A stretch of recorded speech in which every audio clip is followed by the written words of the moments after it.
भगवान महादेव दोस्तों, स्वागत है आपका हमारे मेरो YouTube चैनल पे। आज एक बार फिर से आपके लिए भगवान महादेव नया संदेश लेके आए हैं। जिसे भगवान महादेव का संदेश मिले उसकी जिंदगी तो सुनहरी बननी है। हमारे जीवन में बहुत सारी परेशानियां होती हैं, लेकिन हमें समझाने, इसीलिए आप इस वीडियो को पूरा जरूर सुने। इस वीडियो को आधा अधूरा सुनना पाप माना जाता है वाला कोई नहीं। हमें रास्ता दिखाने वाला कोई नहीं, जो कोई भी है वो तो हम पे है, हमारी परेशानियों से हंसता है और हमारा मजाक भी उड़ाता है। लेकिन हाँ, ऐसी परिस्थिति में अगर हम भगवान महादेव का हाथ थामेंगे तो हमें सही रास्ता जरूर पता चलेगा, और भगवान महादेव की कृपा जिस पे हो उसकी जिंदगी तो सुनहरी बनके ही रहेंगी। उसकी जिंदगी तो सुनहरी बनके ही रहेंगी। तो दोस्तों, आपके परेशानी के लिए भगवान महादेव ने आज का ये संदेश आपके लिए भेजा है। बस आपको एक काम करना है। आपके सामने जो 3 नंबर दिखाई दे रहे हैं, उसमें से बस आपको एक ही नंबर चूज करना है। इसमें से किसी एक नंबर को स्पर्श करके आपके लिए वो नंबर चुनना है। फिर देखिए भगवान महादेव आपसे क्या कहना चाहते हैं। भगवान महादेव आपको क्या अनमोल संदेश देना चाहते हैं। तो दोस्तों, मैं ऐसा मानती हूँ कि आपने आपके लिए नंबर चुना हो। तो जिसने 51 नंबर चुना है, उनके लिए भगवान महादेव कहते हैं, अरे कुछ रिश्तों को वक्त के हाल पर ही छोड़ना बेहतर है। कुछ रिश्तों को वक्त के हाल पर ही छोड़ना बेहतर है।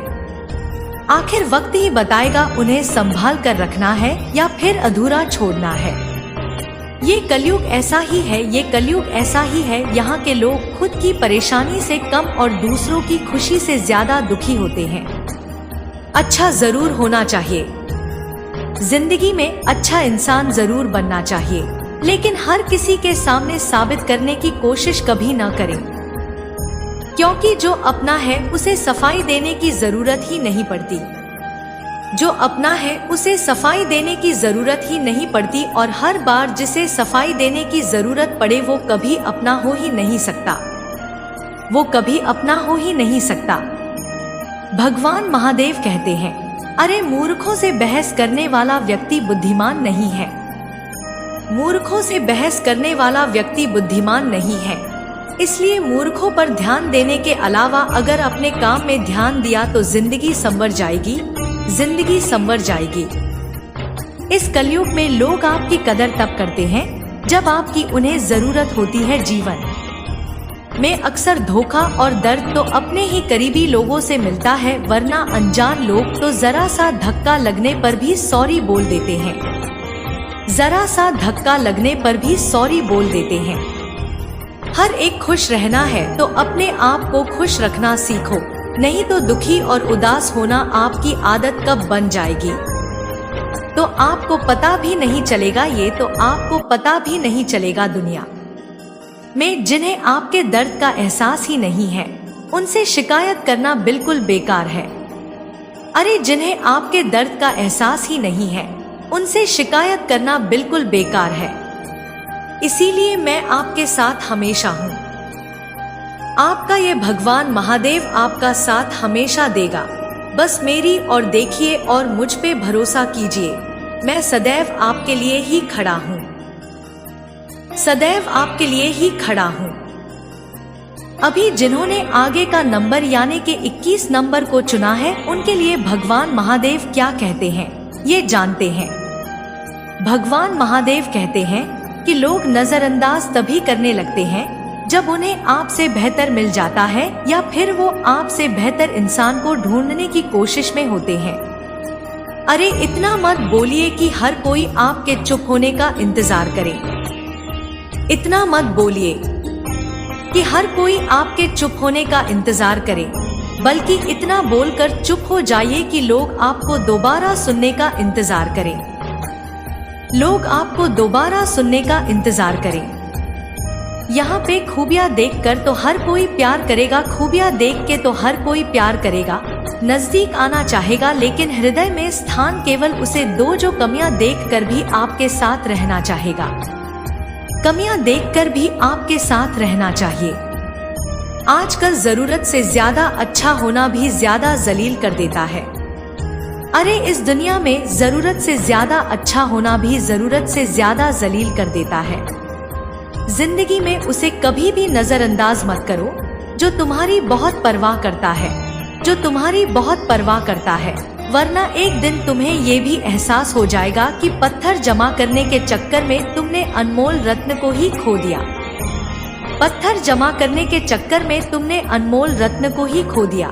इसलिए तुम्हारे पास अगर कोई अनमोल रत्न है तो उसकी कदर करना सीखो। एक बात हमेशा याद रखना, तारीफों के पुल के नीचे मतलब की नदी बहती है। तारीफों के पुल के नीचे मतलब की नदी बहती है। इसीलिए अगर कोई तुम्हारी तारीफ करे तो जरा संभल के रहो। अतीत पर रो मत, अतीत पर रो मत, वो जा चुका है। भविष्य के बारे में हद से ज्यादा तनाव मत लो क्योंकि वो अभी तक आया ही नहीं है। इसीलिए वर्तमान में जीना सीखो और उसे खूबसूरत बनाओ। वर्तमान में जीना सीखो और उसे खूबसूरत बनाओ। यकीन मानो सबसे सुंदर भविष्य तुम्हारा ही हो। और हाँ, एक बात हमेशा याद रखना, वर्तमान जब जीते हो तब भगवान महादेव को जरूर याद करना क्योंकि भगवान महादेव ही तुम्हें तुम्हारी भविष्य की ओर लेके जाते हैं। अभी जिन्होंने 11 नंबर को चुना है उनके लिए भगवान महादेव क्या कहते हैं ये जानते हैं। भगवान महादेव ऐसे लोगों से कहना चाहते हैं कि इस दुनिया में जो आपको सम्मान दे उसी को सम्मान दे, जो आपको सम्मान दे उसी को सम्मान दे। हैसियत, पैसा, दौलत, शोहरत देकर सिर को झुकाना कायरता का लक्षण होता है। अरे पैसा, दौलत, शोहरत देखकर सिर को झुकाना तो कायरता का लक्षण होता है। जैसे जैसे आयु बढ़ती है वैसे वैसे समझ में आता है कि तुमने व्यर्थ ही उन लोगों को महत्व दिया जिनका आपके जीवन में कोई योगदान ही नहीं था, जिनका आपके जीवन में कोई योगदान ही नहीं था। जीवन में ये 3 बातें हमेशा याद रखना। देखो, चोरी, चुगली और झूठ, ये 3 बातें इंसान के चरित्र को मलिन कर देते हैं। चोरी, चुगली और झूठ, ये 3 बातें इंसान के चरित्र को मलिन कर देते हैं। इनसे हमेशा दूर रहें। और ये 3 चीजें जिसके पास होती है उनके सिर पर कभी भी भगवान महादेव का हाथ होता ही नहीं है। इनके सिर पर कभी भगवान महादेव का हाथ होता ही नहीं है। जीवन में हमेशा की तरह भगवान महादेव को ही सारथी बनाओ। जीवन में हमेशा तरह को ही सारथी बनाओ क्योंकि वो कभी भी आपके जीवन को गलत की ओर लेके नहीं जाएंगे और आपके मन को कभी भटकने भी नहीं देंगे। आपके मन को कभी भटकने भी नहीं देंगे। और जिसके साथ साक्षात भगवान महादेव होता है उस इंसान का तो